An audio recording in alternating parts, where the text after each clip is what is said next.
Kisah ini menceritakan tentang seorang perempuan yang bernama Siti Walidah.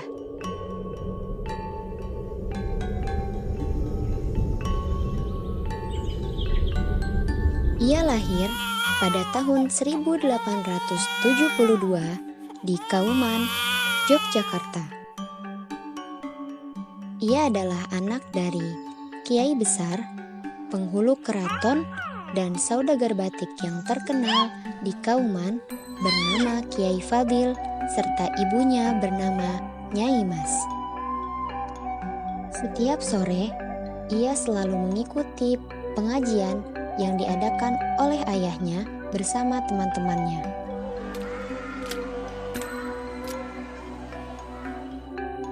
Siti Walidah adalah anak yang cerdas dan memiliki semangat yang kuat untuk mendapatkan pendidikan.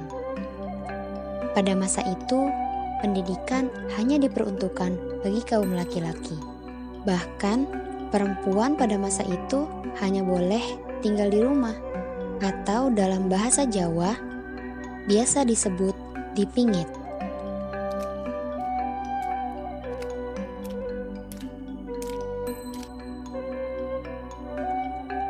Siti Walidah pernah berkata pada ayahnya, "Ayah, Walidah ingin sekolah." Tetapi ayahnya tidak bisa menjawab, karena ayahnya tidak bisa memenuhi keinginannya. Pada tahun 1889, di usia Siti Walidah yang ke-17, dia dinikahkan dengan sepupunya sendiri, yaitu Muhammad Darwis atau yang dikenal dengan nama Kiai Haji Ahmad Dahlan. Setelah menikah dengan Kiai Haji Ahmad Dahlan, Siti Walidah tetap melanjutkan dakwah ayahnya untuk terus memberikan pendidikan kepada para perempuan di Kauman, mulai dari anak-anak, remaja, hingga lanjut usia. Siti Walidah memang tidak mendapatkan pendidikan formal, tetapi keluarganya selalu memberikan dan mengutamakan pendidikan. Selain itu, dia juga dekat dengan teman-teman suaminya yang merupakan para pahlawan Indonesia, sehingga mereka dapat saling bertukar pikiran. Teman-teman suaminya itu seperti Jenderal Sudirman, Kiai Haji Mas Mansur, Insinyur Soekarno, dan masih banyak lagi. Siti Walidah dan suaminya memiliki ide untuk membuat organisasi bagi perempuan-perempuan di Kauman. Akhirnya, pada tahun 1917, Siti Walidah, Kiai Haji Ahmad Dahlan, serta anggota-anggota organisasi Muhammadiyah mengadakan pertemuan untuk membentuk organisasi perempuan Islam yang diberi nama Aisyah. Nama ini diusulkan oleh Kiai Fahruddin. Bagaimana kalau namanya adalah Aisyah? Nama yang diambil dari nama istri Rasulullah, yaitu Aisyah. Pada awalnya, ketua Aisyah bukanlah Siti Walidah. Ia merasa belum pantas untuk menjadi ketua karena belum mampu menulis dan membaca huruf Latin. Ia baru bisa membaca huruf Latin dan menjadi ketua Aisyah pada tahun ke-30 setelah belajar dengan temannya yang bernama Citro Subono.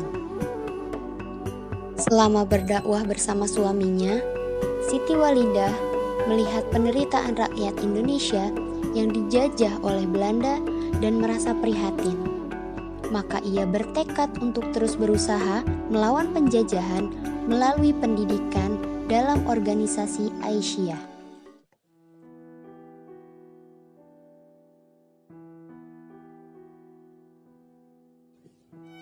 Pada tahun 1923, suaminya, Kiai Haji Ahmad Dahlan, wafat. Ia menitipkan Muhammadiyah dan Aisyah kepada Siti Walidah.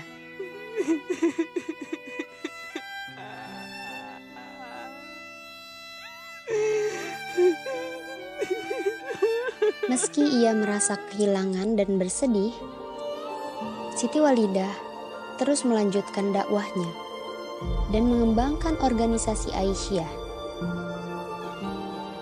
Organisasi ini untuk memberikan mereka ruang sehingga bisa mendapatkan haknya sebagai warga negara, seperti mendapatkan pendidikan, hak untuk berorganisasi, dan mengembangkan keahlian yang mereka miliki. Pada tahun 1926, di Kongres Muhammadiyah ke-15, Siti Walidah melakukan pidato yang membuat semua peserta yang hadir merasa kagum padanya.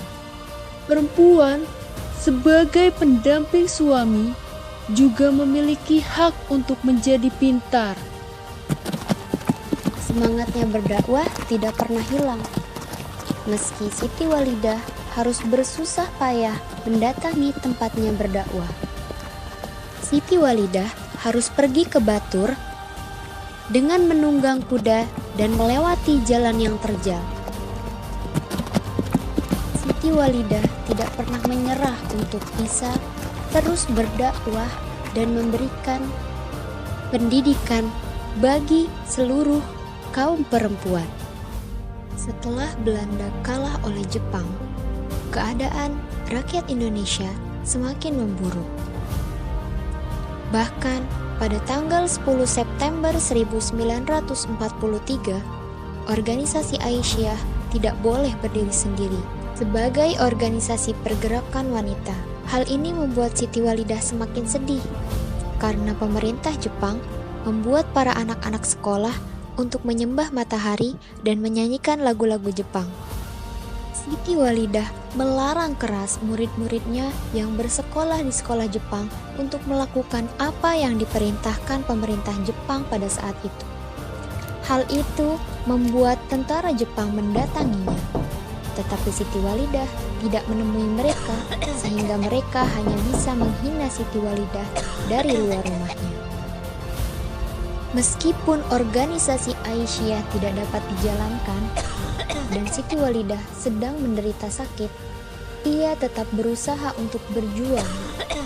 Ia menganjurkan kepada anak-anak didiknya untuk ikut berjuang dan mempersiapkan segala yang dapat diberikan untuk membantu garis depan seperti penyelenggaraan dapur umum, pemeliharaan kesehatan, pengobatan bagi yang sakit, dan lain sebagainya untuk membantu para pejuang. Siti Walidah memberi nasihat agar berjuang dengan landasan amar ma'ruf nahi mungkar atau menganjurkan kepada kebaikan dan melawan kejahatan. Pada tanggal 17 Agustus 1945, proklamasi dibacakan oleh Insinyur Soekarno dan Muhammad Hatta. Proklamasi.